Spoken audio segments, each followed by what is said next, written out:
Welcome to the Journey to a Million podcast. I'm your host, Christopher Walker. This podcast is about my personal journey from being $25,000 in debt to getting to $1 million of net worth by the age of 43.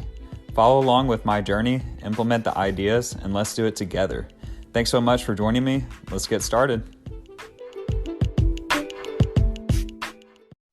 What's up, guys, and welcome to another edition of the Journey to a Million podcast. Today is Friday, January 14th.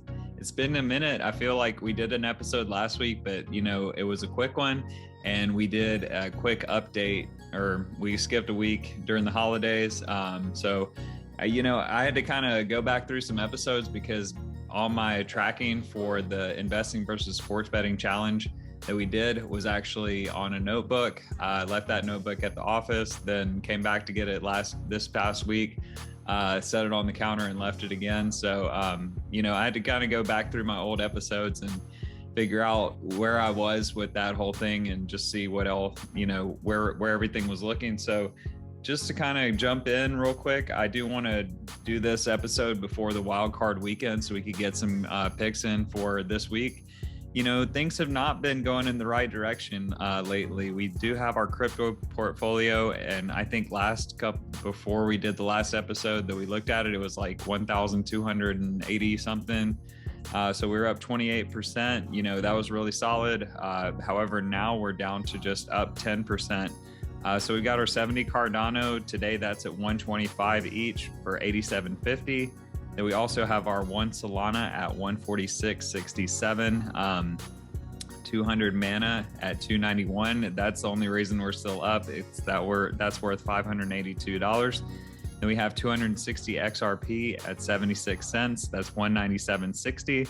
And then 5,000 Stormex at 0.018. So that's $90. So add all that up, and that's 1,103.77. So still up 10%, but we were up 600 or 60% at one point this year. So that seems like a while back, and I guess that's where we should have taken all our profits. But we still have a few weeks left, and we'll see if things can turn around here before the Super Bowl. So I think after the Super Bowl episode, we'll see when that is. But I think that's going to be our last point here. So I think we're getting down to the last few weeks of the whole challenge. So it'll be interesting to see how we wind up. So that being said, just to kind of recap, a couple weeks ago, we were at one point up 385, and we were looking good on the sports betting side. And for legal purposes, as you know, this is just imaginary money. We're just putting our picks in and then tracking it as we go, just to see what we would do better at versus the sports betting versus investing over the course of football season. So that's the fun part. All right, I'm back. I just had to do some quick math there. I thought I had it figured out, but then my math was confusing me. So basically we were at plus 385, then lost 110. Then according to these picks, we had 49ers Bucks lost 130, Browns Texans plus 100, Pats Dolphins minus 130, Rams plus 100, and then minus 100 on parlays. So that week we were minus 160.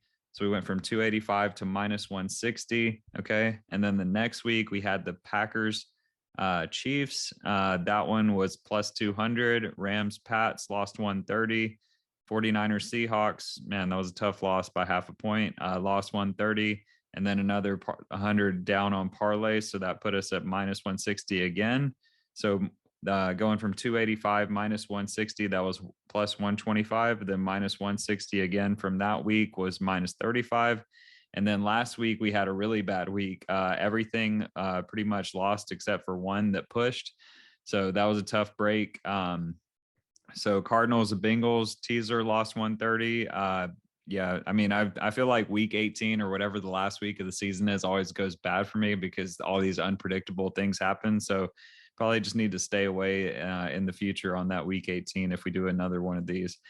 So Chiefs, Cowboys, Chiefs covered easily, but then the Chiefs pushed, 28-24, and then the Cowboys covered easily plus 4. Buccaneers, Rams, Bucks and Rams did not cover, or Buccaneers did, Rams did not. They lost by half a point, and then we had minus 50 on a parlay, so minus 310. So that puts us at minus 345. So we quickly went from plus 385 to minus 345 in about 3 to 4 weeks here, whatever that amount is on this account. So definitely hurts. And we're just going all in pretty much, except for $5. And if there's a $5 left over, we'll just have to, take that and just say, hey, this didn't work out. But yeah, so it's rough. I was gonna do a parlay this week, but based on the amount of stuff that I'm putting, I don't know if I can. Let me look really fast. Okay, so that's how I'm gonna do this parlay. All right, so I'm doing one teaser with the Chiefs and the Bucks. So we're gonna put the Chiefs minus 5.5 and the Bucks minus 1.5. I think the Chiefs will cover the 12.5. I don't know about the Bucks. It could be close, but I'm kind of definitely thinking the Bucks will take care of business here at home. So we're going to just put 130 to win 100 on that. We're also going to take the Patriots under 50.5. I mean, this game is going to be in freezing cold weather. And that's a teaser from 44.5 up to 50.5, along with the Bucks over 38.5. 130 to win 100 on that as well. And then we're also going to take a big one, Cowboys at Niners, over 43, down from 50. And then the Rams, the Cardinals, it's got to be a high scoring game usually when these two teams play, over 42.5. I think both of those are kind of a lock to hit. So we're going to do 260 to win 200. So that puts us at risking 520 for the week. And we basically have, I think, 655 in our account. So we're just going to do one more parlay, and then we're going to do 50 to win 500 on that. We're going to do Pats plus 4.5, Chiefs minus 12.5, Rams over 49.5, Cowboys over 50.5. I think the Raiders Bengals might be high scoring, but I'm kind of staying away from that game. They're just, it's going to be cold weather. I don't know if they'll be able to pass. I just don't have a good read on that game. I definitely am feeling like a 28-24, but that's, in playoff games, the Bengals have not had high scoring games. So it's kind of hard to predict on that. This team is an offensive team and a high scoring team, but sometimes history with the playoffs, you just got to say like these wild card games are very low scoring usually. So I don't like that I have two overs, but I do think those two teams, both the games are indoors and they're offensive teams. I think the Cowboys and Niners, that game is going to be well executed, and I can definitely see a lot of points in that. Rams Cardinals, that one is going to be well executed as well. A lot of defense and a lot of action as far as like if there is defense, it's just going to be fast paced type thing. So there might be defensive touchdowns, basically is what I was trying to say. But yeah, so I would like the Pats to hold it close with the Bills, especially in the cold weather, plus 4.5. And then, of course, the Chiefs should take care of business. I definitely don't like taking a 12.5 point spread in wild card weekend. History says that's not a smart thing to do. And the Rams or the Dogs usually cover. However, I do not want to, just like say that I just think the Chiefs, based on last game, like they usually take care of business at home in the playoffs. It's only the Patriots when Tom Brady was there that gave them trouble. So that being said, we're risking a lot of our capital this week. We might have, let's see how much we even would have left over if all of these somehow lost. So we'd have about $75 left over. So we'll see.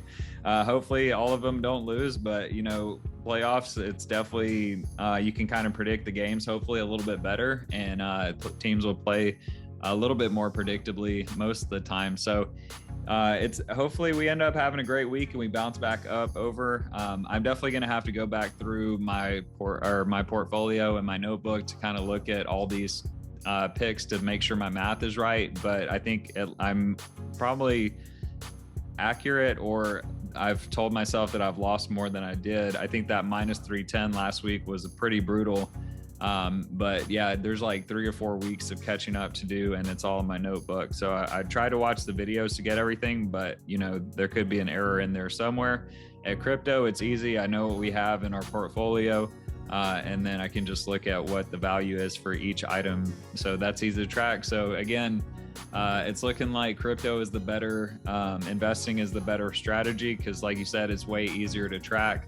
And then things can go awry with the betting. It's like go from plus 385 to minus 345 in just a month.